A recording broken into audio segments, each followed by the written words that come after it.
Bonjour à tous. Aujourd'hui, promesse de secours dans l'épreuve.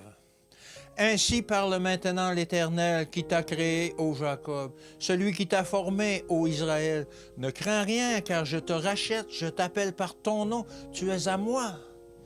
Tout obstacle à la rédemption du peuple de Dieu doit être supprimé en ouvrant la parole de Dieu et en présentant un clair « Ainsi parle l'Éternel ».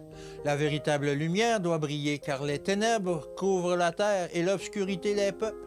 La vérité du Dieu vivant doit apparaître, contrastée avec l'erreur.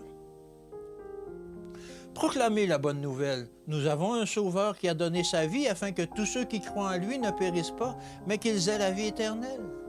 Des obstacles à l'avancement de l'œuvre de Dieu surgiront, mais ne craignez rien. À son omnipotence de roi des rois, notre Dieu, qui est fidèle à son alliance, joint la douceur et la tendresse attentive du berger. Rien ne peut se dresser sur sa route. Sa puissance est absolue et elle garantit l'accomplissement certain de ses promesses à son peuple. Il peut écarter tout obstacle à l'avancement de son œuvre. L'Église du Christ est le moyen choisi par Dieu pour la proclamation de la vérité. Il l'a habilité à l'accomplissement de cette œuvre particulière, et si elle se montre loyale envers Dieu, obéissante à tous ses commandements, l'excellence du pouvoir divin habitera en elle. Si elle honore le Seigneur Dieu d'Israël, aucune puissance ne pourra se dresser contre elle. Si elle reste fidèle à son serment, les forces de l'ennemi ne pourront pas plus la dominer que la paille ne peut résister au tourbillon.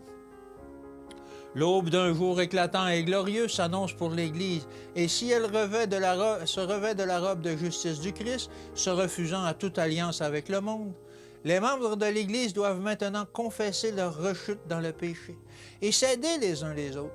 Mes frères et sœurs, ne laissez rien vous séparer les uns des autres de Dieu. Ne parlez pas des différences d'opinion, mais unissez-vous dans l'amour de la vérité telle qu'elle est en Jésus. Présentez-vous devant Dieu et réclamez-vous du sang répandu par le Sauveur pour obtenir du secours dans votre combat contre le mal. Je vous assure que vous ne plaiderez pas en vain. Lorsque vous vous rapprocherez de Dieu, avec une contrition qui vient du cœur et avec une pleine assurance de la foi, l'ennemi qui cherche à vous détruire sera vaincu.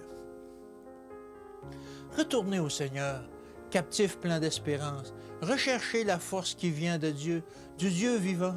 Faites preuve d'une foi humble et inébranlable en son pouvoir et en sa volonté de vous sauver. Le fleuve vivifiant du salut découle du Christ.